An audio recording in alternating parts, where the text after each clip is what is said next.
So I'm going to just briefly go over some of the things that I encounter and do with postal materials that come to me for repair.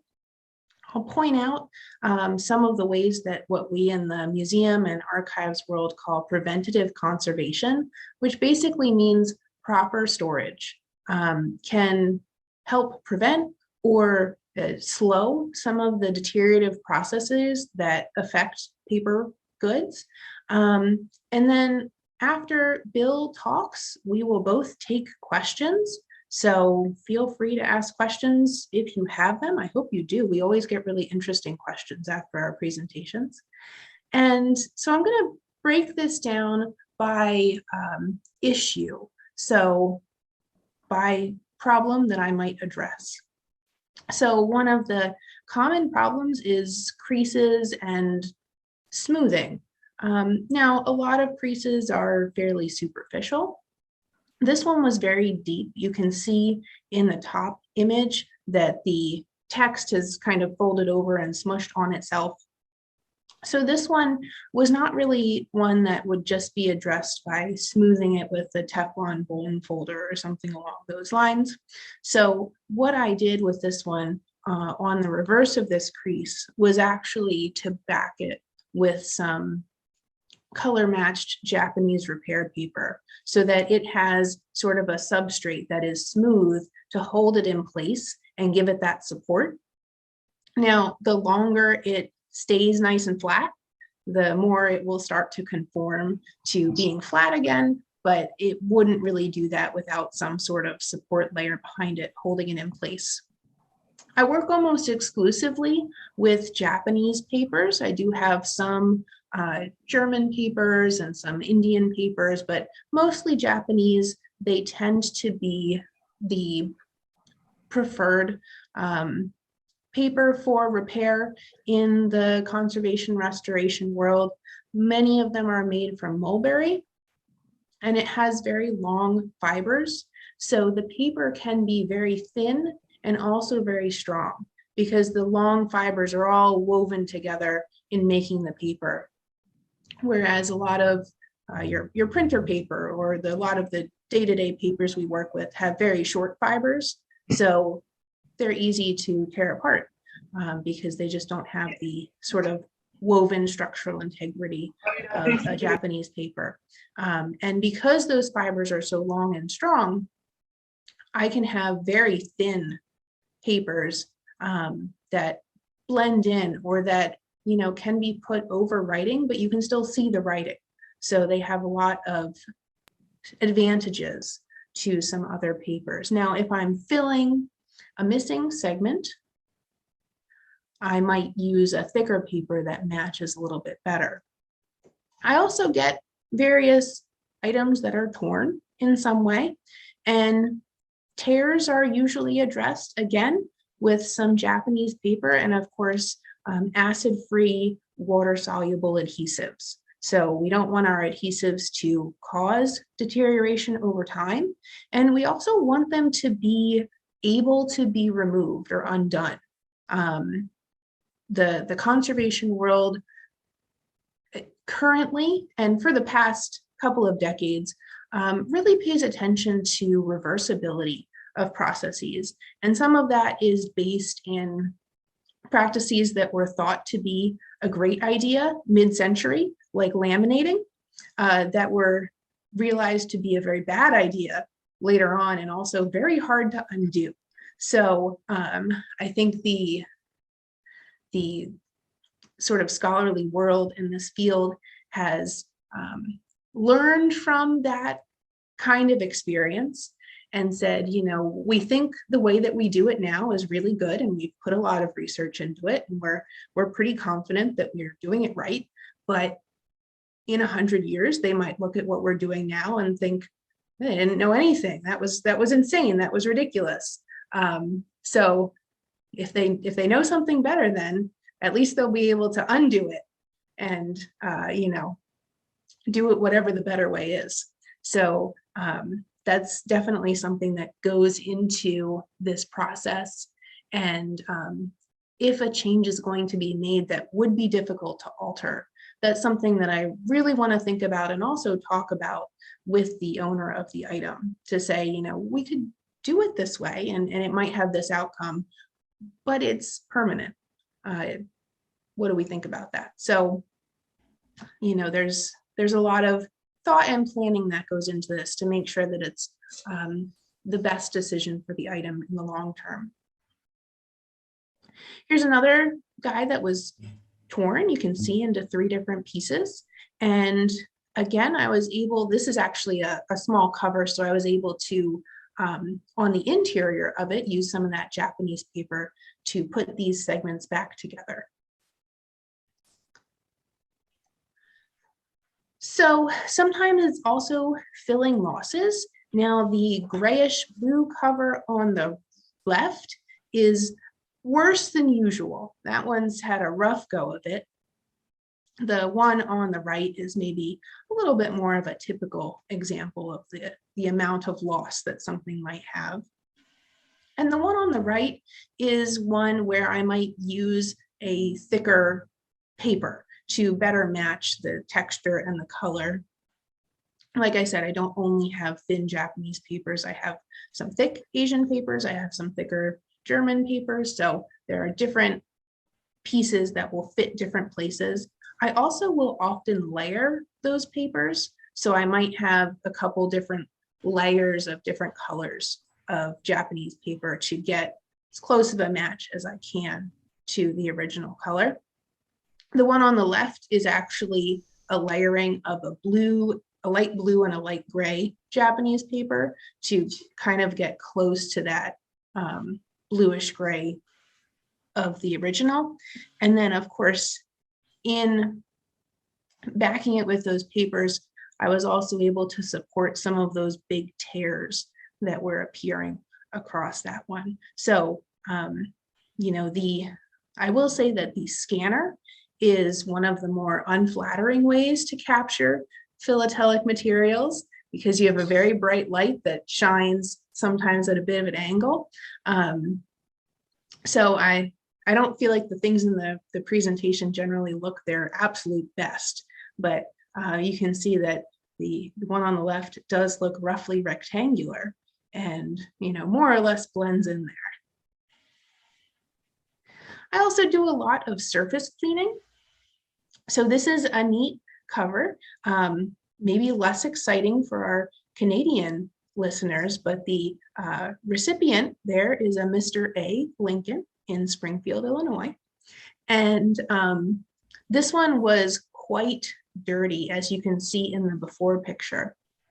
So I did some surface cleaning on this one. I also filled in the corners a little bit. Now, the cleaning, I do dry surface cleaning with very gentle, non-chemical procedures. I work in my home. I don't have a fume hood. I don't have a good place to handle chemicals safely. So I don't do anything that I would refer to as wet treatment, except for potentially distilled water in certain cases where that makes sense. So what you'll see is that some of that staining in the upper right is still there. Because a lot of staining, especially if they're oil-based stains, would require some sort of chemical treatment, chemical analysis first to figure out what the stain is, and then appropriate solvents to remove it without affecting the item. And because that's not something that I do, I limit to dry, chemical-free surface cleaning. But if something has a lot of dirt on it, that can go a long way. So this one brightened up quite a bit in the process of just dry cleaning of the cover. I also receive items with tape and other sticky stuff. That is my least favorite. So if you feel that you want to try to improve some of the materials that you have, please don't tape or staple them. Tape and staples are not friends for paper. You know, obviously, if it's something that does not need to last any long period of time, tape and staples are very convenient, but staples over time tend to rust, which means that the item has now at least 2 holes in it and often a rust stain. So those are quite damaging. Really, metal fasteners in general, if you talk to an archivist, we will pretty universally say no metal fasteners. And then tape, most tapes over time, you have your plastic layer, and then there's a layer of adhesive. And over time, those two have a tendency to separate, and the adhesive starts to leach various oils and chemicals into the paper. Sometimes the plastic layer will flake right off, and you'll have a nice brown, icky, sticky stain in the paper where the adhesive has gotten into that. So this one, this example was particularly puzzling because you can see on the left that piece of tape is there, and I was able to remove it, but it had stained the paper somewhat. But the triangle that appears to be missing was in fact just folded under. It was still there. So I haven't figured out why that tape was put there and what the person thought they were accomplishing. The answer is nothing, but I'm sure they thought it was a good idea at the time. But as you can see, that staining is there now. And again, it may be something that's chemically treatable, but when something needs to go to a lab and get tested and have chemical treatment, that's a much more intensive and expensive process than what somebody could do if it's just a question of repairing that tear, which is relatively easy, doesn't take a lot of materials or certainly not any sort of chemical testing processes. And here's some other sticky situations.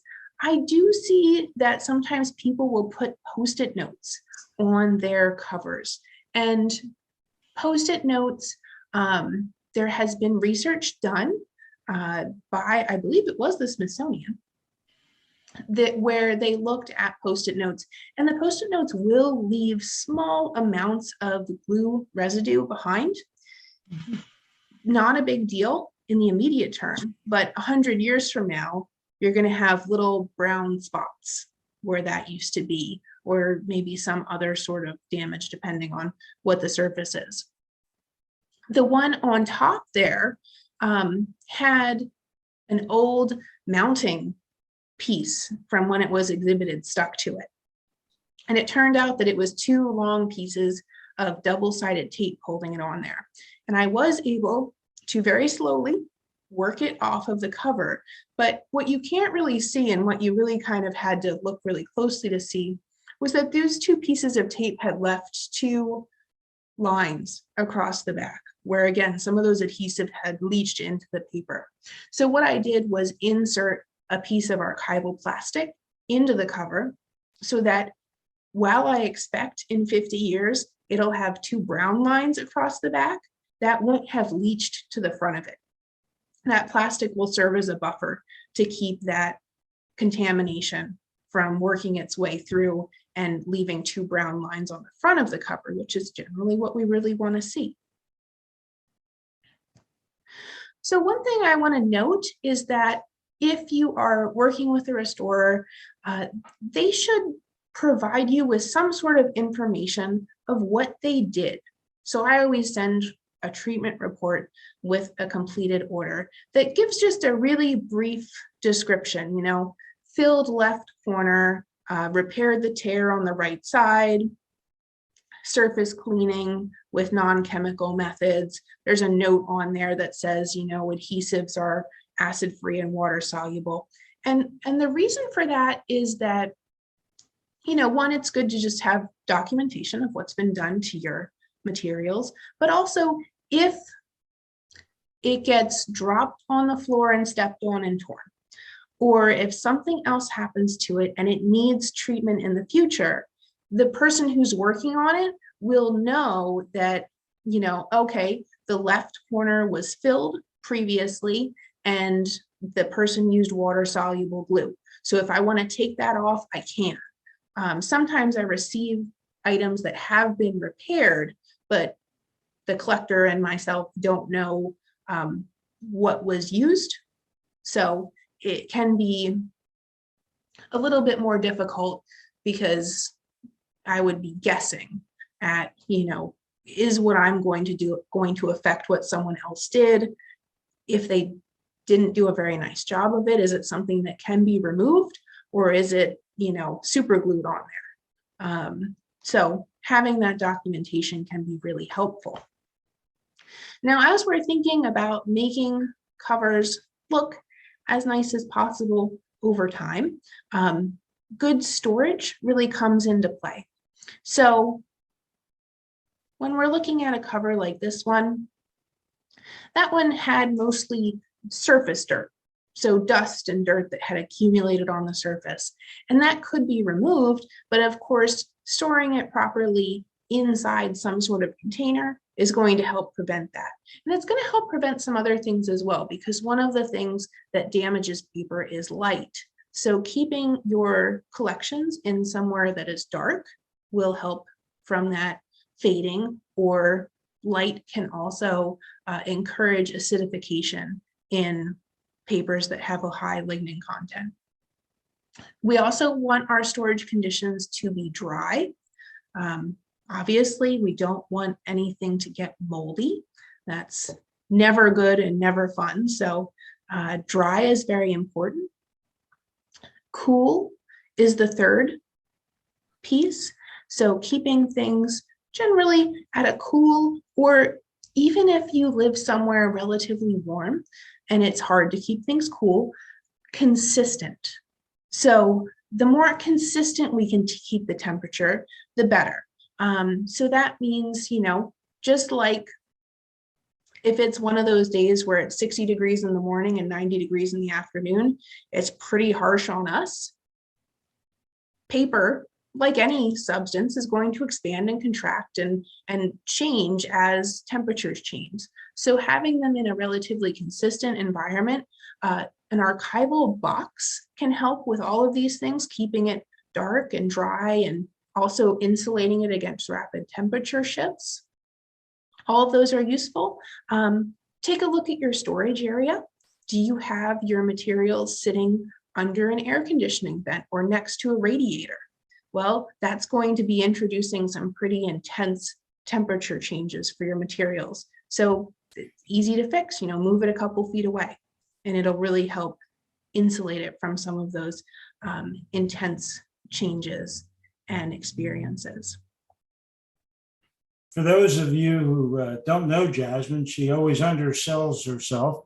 I'm our advertising manager. So I'd like you to know that she's a college professor, university professor, and she has fallen in love with our hobby.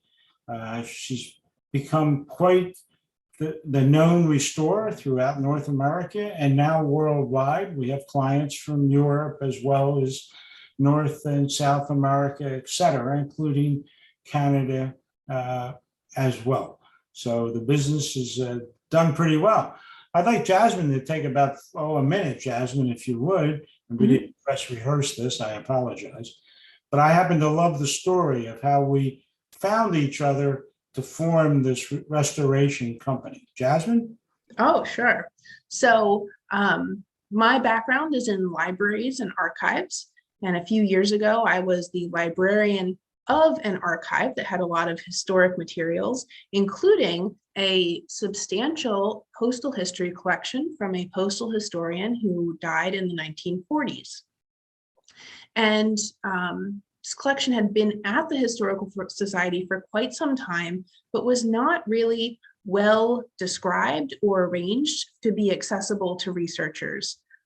So during one of our January big digs, when the archives would close to the public so that we could get just elbow deep in records and, get a lot of work done, Bill came in as a volunteer to help go through this big postal collection because of his expertise and ability to know what he was looking at in an evaluative way. And so about halfway through the big dig, Bill, you looked at me and he goes, "Do you know anybody who like works with restoring paper?" And I said, I do a little bit of that. Do you have a question about it? What do you want to know? And he looked and he was thinking and he really thought about that. I could tell he was intrigued. And so it didn't take him long to start to say, you know, there's a real demand for people who can fix things in the postal history world. And he has shepherded and facilitated a sort of burgeoning business here. So it's just a case of being in the right place at the right time. That's true for both of us. The Scarce postal rate of 6 1/4 cents. This is a cute little story that's blossomed into a major event for us. I had an exhibit called The Domestic Rates of the United States, 1792 to 1863. There was the time frame. And I was working with her one day and I said, you know, these 6 1/4 cent rate covers, and I had 2 of them in this exhibit, postal history exhibit. And I said, you know, it hit me like a ton of bricks. I said, I've been doing this stuff for 60 years and I've never seen any other 6 1/4 cent rates. I said, how can that be? Maybe I have the only 2. And then I got greedy and excited and capitalistic. And I said, I'm going to make a fortune on these 2. So I said, but how do I prove that? And I said, well, I think I have to do a census. So I turned to Jasmine and said, Jasmine, can we do a census? Can we have a website that helps us do this? And she said, sure, we can do that. So we started it. And 2 more surfaced right away from the esteemed Alfredo Frolich, an exquisite exhibitor from Miami, and a judge as well. Alfredo had 2 in one of his exhibits. So that's 4. At that point, I said, well, there's 4 in the whole world, and I own 2 of them. I'm still on a roll money-wise. This is great. And if Frolich has 2, and I have 2, maybe these are the only 4 in the world. So we put the word out to every historian, postal historian I knew, pretty much in North America, and sent them emails saying, do you have any 6 1/4 cent rates? And some of the great postal historians from both sides of our border came back to me and said, not only I don't have any, I've never seen any. And I went, as you might imagine, I went, whoa, baby, this could be exciting.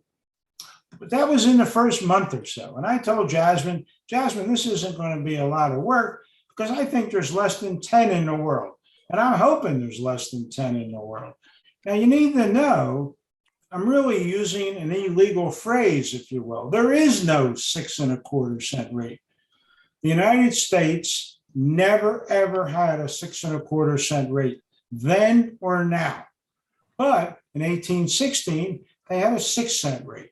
And that was valid up through about 1845. And then the rates changed with the use of stamps in 1847 with Scott No. 1 and Scott No. 2 of the US, the Franklin and the Washington, the 5 cent and the 10 cent. But before that, everything was stampless and the rates paid by either number of pages and or distance, number of sheets of paper. And the rate 6 cents was valid. 6 1/4 was not. So why was the 6 1/4 cent rate showing up on 4 covers? And the answer is it was a rate of convenience. And the rate was you would go to the post office to pick up your mail and the postmaster would say that's 6 cents. But in this time period of 1816 to 1845, the US dollar, the greenback, wasn't worth very much. And the real currency that backed everything in the States back then, which you can't find in American history books, that's for sure, was the Spanish real. And let's think of it as 2 bits, 4 bits, 6 bits is a dollar. Well, the bits were slices of the Spanish real coin, the silver coin. And they actually would slice them, and people would walk around with slices of the real in their pocket. And the slices were basically 12.5 cents a bit. 2 bits, which we all have heard that phrase at one time or another, is a quarter in the US currency. So it was 2 bits and 4 bits and 6 bits, et cetera. It is a dollar. And the 6 1/4 sliver that people carried in their pockets became fairly common, not everywhere. And my theory with Jasmine was we're not going to find too many, but the reality is they're probably going to be from the sections of the United States at that time that had a Spanish influence, such as Louisiana, Texas, maybe Mississippi, certainly Florida. And that's turned out not to be quite true. And we'll talk a little more about that. So I said, where are they all from and where are these 6 1/4 cent rates? And they started to slowly trickle in. And Jasmine and I went on a speaking tour, and this is one of our last versions of this tour. We've done 8 or 9 of these across the United States. And this is our first time in Canada, which is exciting for us. And to make a long story short, the 6 1/4 started to show up as people became aware of their existence. And a number of people submitted very nicely to us wonderful scans of 6 1/4 cent rate covers. We're now at how many, Jasmine? 115? Well, roughly, yeah. Let's just say 115 for tonight's purpose, because every time we give this talk, another one surfaces. So it doesn't matter what I say it is tonight, because it's going to change after this talk. Somebody here is going to say, I got one of those. So make a long story short, some people have them, don't even know what they are. They were rates of convenience. So Ed Siskin, a famous postal historian from New Jersey, and probably one of the great postal historians in North America, said to us, don't bank on the Spanish real being the only reason. I think it's from Canada as well. I think Canadian currency from that time period trickled over the border in Ohio and New York, Michigan, et cetera. And you're going to find 6 1/4 cent rate covers on the northern border states with Canada. And I said, I don't think so. And he says, well, I'm Ed Siskin, I'm right. And I said, yeah, you're probably right. You are Ed Siskin, and you probably are right. And I'm probably wrong. Well, it turns out I was wrong. And Ed Siskin, of course, was correct. He's very rarely wrong, by the way. And it is. We think that there is a correlation between the 6 1/4 cent rate, because there's an unbelievable percentage of the 115 are from Ohio, Michigan, Pennsylvania, and New York. Yes, Florida has jumped into the lead as we speak. We think of it as a horse race. Right now, Florida is in the lead, which proves the Spanish real thought process we had early on. But I don't want to discount the fact that Ohio, I think, is number 2, and Michigan is maybe number 3. Pennsylvania is hanging in there at 4 or 5. So it's pretty exciting to us to think about what currency was in Ontario, particularly at this time, 1816 to 1845. This is one of the first ones that was submitted to us. It's a hand stamp rate of an express mail. We kept those in, not too many. We just wanted a couple of examples.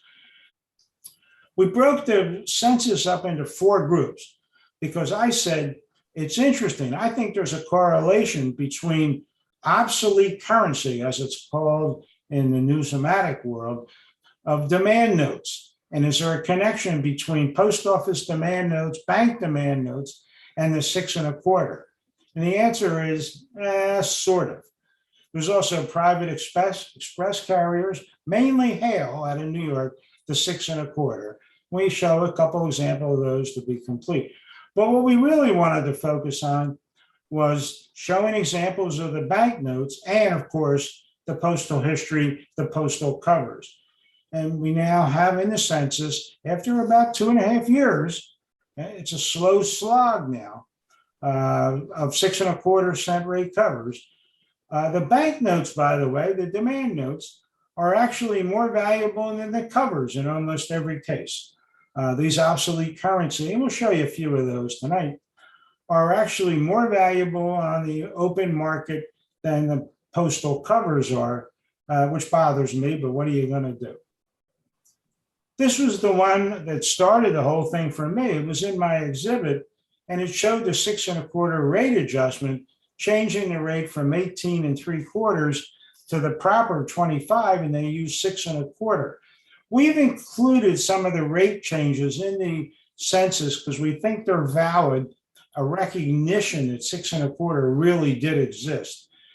This is an early one, but not too early. The earliest we have is one that I own from 1824. This is the 1824, the earliest one known to date. Now, in theory, they should have been known from 1816. We have yet to find any earlier than 1824. Do I think there's some earlier out there in somebody's box, in some attic? Yeah, I do. Do we think it'll happen in my lifetime? Yeah, maybe not. But the reality is there's 6 1/4 earlier than 1824. And I hope in all honesty, that I'm the one that finds it, because I'll rip it up because I want this one to stay as the earliest one. I probably won't rip it up, but it has occurred to me. This is one from the Froelich collection that I mentioned, his exhibit. This is a beautiful example. I'd love to own this cover. This is early 1828 from Lewis, Delaware. It's a port on the Delaware Bay across from Cape May, New Jersey. It's a beautiful little town. If you've never been there, it's a wonderful place to visit. This is a wonderful 6 1/4. Now, keep in mind the 6-cent rate for this time period of 1816 to 1845 was only for 30 miles. That's crucial, I repeat, crucial to understanding what a 6 1/4 is. If the cover went more than 30 miles, Jasmine and I don't include it in the census. We think it's something else. The 6 1/4 is the rate in lieu of 6 cents for that 30-mile distance. And this is Lewis, Delaware to Georgetown, and trust me, it's way less than 30 miles. We check everyone very carefully. And we have rejected some covers from the census. Jasmine's very tough judge. This is also from the Froelich collection, a lovely cover, also from Delaware. This is from to Milford, which is a pretty famous town in Delaware, from Concord, which is just outside of Wilmington, Delaware. Wilmington being the largest city in Delaware, Delaware being the first state in the Union. They beat Pennsylvania by a few hours to sign the document. This is one from Frajola, who's a dealer, famous dealer. This is a beautiful example of the 6 1/4, Ohio-based, Waterford, Ohio to Marietta, Ohio, from 1827. So this is a nice early time, but not earlier than my 1824, I might point out, which probably drives Frajola nuts. This is a nice 6 1/4 where they changed the rate. This is from the infamous Dave Plunkett of Toledo, Ohio, not too far from Canada, just south of Detroit, south of Windsor. And this is one that may have been influenced by the Ontario currency. This is from 1845, which is actually a pretty late usage, but makes it very interesting for the time period. This is one of my favorites. This is from the famous Tom Lear. He used to be one of the curators at the Smithsonian Postal Museum, previously mentioned by one of the attendees tonight.